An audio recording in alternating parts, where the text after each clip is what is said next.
My name is Stella. I am 24 years old, and for most of my life I believed that the worst sound in the world was silence. That suffocating quiet that settles in a room after something cruel has been said. The kind that presses against your chest and makes you question your own existence. But I was wrong, because the worst sound is not silence. It is the sharp, violent tearing of paper. The rip that slices through hopes so cleanly you almost don't feel it until seconds later when the damage is already done. And the night everything in my life shifted began so ordinarily that it feels cruel now to remember it that way. Our dining table polished to a glow under the chandelier. Plates aligned with obsessive precision, crystal glasses catching the light. The scent of rosemary and roasted chicken drifting through the house like every other Sunday of my childhood. My father seated at the head of the table like a king surveying territory he believed he owned not just physically but emotionally, spiritually, intellectually, and I remember how tightly my fingers curled around the envelope resting on my lap. The college crest embossed in gold catching the light each time I shifted. My future sealed inside those pages. My hard work, my late nights, my whispered dreams. I had rehearsed that moment in my mind 1,000 times. Imagine the way my voice would sound steady and proud. Imagine my mother smiling with relief. Imagine maybe even my father standing up and placing a hand on my shoulder in rare approval. Maybe even a brief awkward hug, something warm, something validating, something that told me I was seen. Instead, what I received was a lesson so brutal it rewired the way I understood love and power. Because when I finally gathered the courage and said, "Dad, I got accepted," my voice trembling but my heart soaring with fragile hope. His expression hardened before I could even finish the sentence, like a door slamming shut. Warmth swallowed by something darker, colder. He didn't ask where I was accepted, didn't ask what I planned to study, didn't ask how I managed to achieve it.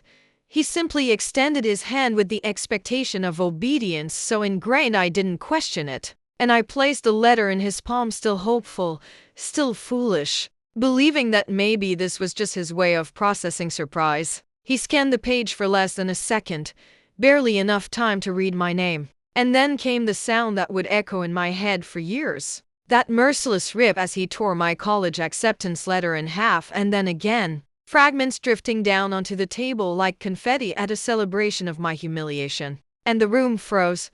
My mother's fork suspended midair, her lips parted but voiceless, my own breath disappearing as if someone had stolen the oxygen from my lungs. And my father leaned back in his chair satisfied, delivering the sentence that felt less like an opinion and more like a verdict carved in stone.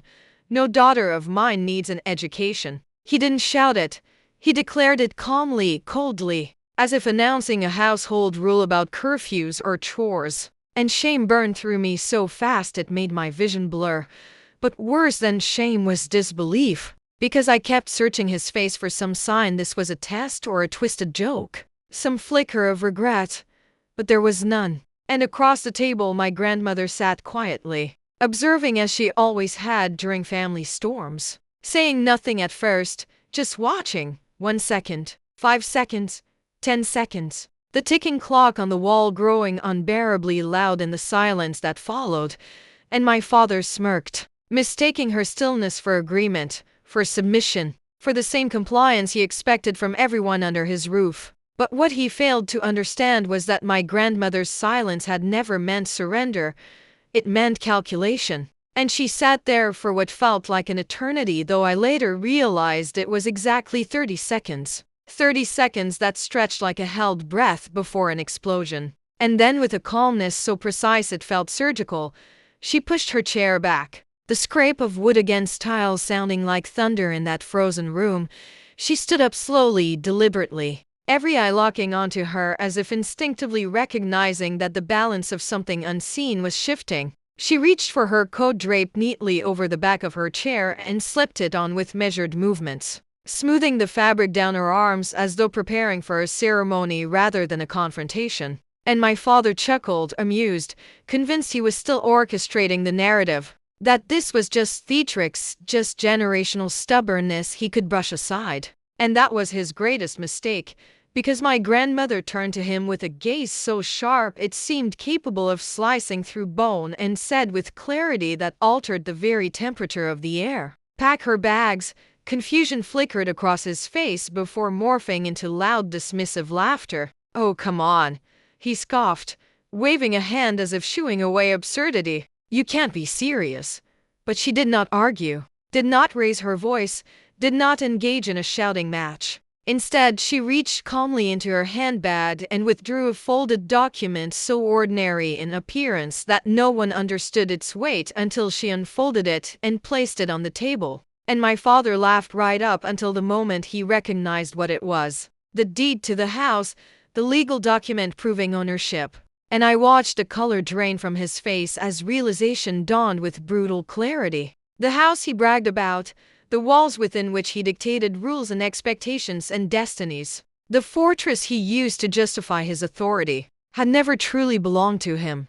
It had always been hers. And the laughter died instantly, replaced by a suffocating, stunned silence heavier than any before it. And my grandmother's voice remained steady, almost gentle, which somehow made it even more devastating. "You were so busy deciding your daughter's future," she said, "you forgot who gave you yours." No one moved.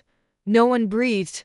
My father sat there speechless, dwarfed not physically but morally by the woman he had underestimated his entire life. And I, still trembling from the humiliation of my torn acceptance letter, began to realize that this dinner was no longer about my education. It was about control, pride, inheritance, consequence, and the fragile architecture of power built on borrowed ground. And my father's laughter collapsed into a broken silence as he scanned the deed again and again as though repetition might alter legality. But the truth did not bend for ego, and the shift in power was so absolute it felt visible, like watching gravity reverse. And my grandmother said quietly, "You built your pride inside walls that were never yours." And my father tried to speak, but the authority in his voice had evaporated. "This isn't possible," he muttered. And she replied simply, "I made it possible." And something inside that room cracked wide open. Because for the first time in my life I saw my father not as an immovable force but as a man standing on unstable ground. And when he demanded, "Why would you do this?" my grandmother answered without hesitation, "Because I was waiting to see what kind of man you would become." And that sentence carried the weight of decades. And I watched his shoulders sag under it, watched his identity fracture, watched arrogance leak out of him like air from a punctured tire. And when he finally looked at me, really looked at me, there was something unfamiliar in his eyes. Not dominance, not irritation, but uncertainty. And I felt no triumph in that moment, only a strange, disorienting mix of vindication and grief. Because this was my father, the man who raised me, and also the man who had shredded my dreams without blinking. And my grandmother placed the deed down with a finality that echoed like a judge's gavel and said, "Nothing you have was ever yours to use as a weapon." And my father's gaze drifted to the torn fragments of my acceptance letter scattered across the table. And for the first time regret flickered across his face, delayed but undeniable. He reached toward the scraps but stopped halfway as though he no longer had permission even to touch what he had destroyed. And he whispered, "I was trying to protect you." But the justification sounded hollow even to him. And my grandmother responded softly, "Control is not protection. Fear is not love." And I watched as silent tears slid down my father's face. Not dramatic sobs, but stunned, quiet tears that marked the collapse of a man who had mistaken dominance for devotion. And in that moment I realized that the tearing sound that once felt like the worst noise in the world had been replaced by something more profound. The soundless, irreversible breaking of pride. And that night did not simply expose who owned the house. It exposed who had truly held power all along. And in the wreckage of that revelation, as the illusion of absolute authority crumbled into dust, my future, once reduced to paper fragments, began quietly and irrevocably to rebuild itself from the truth.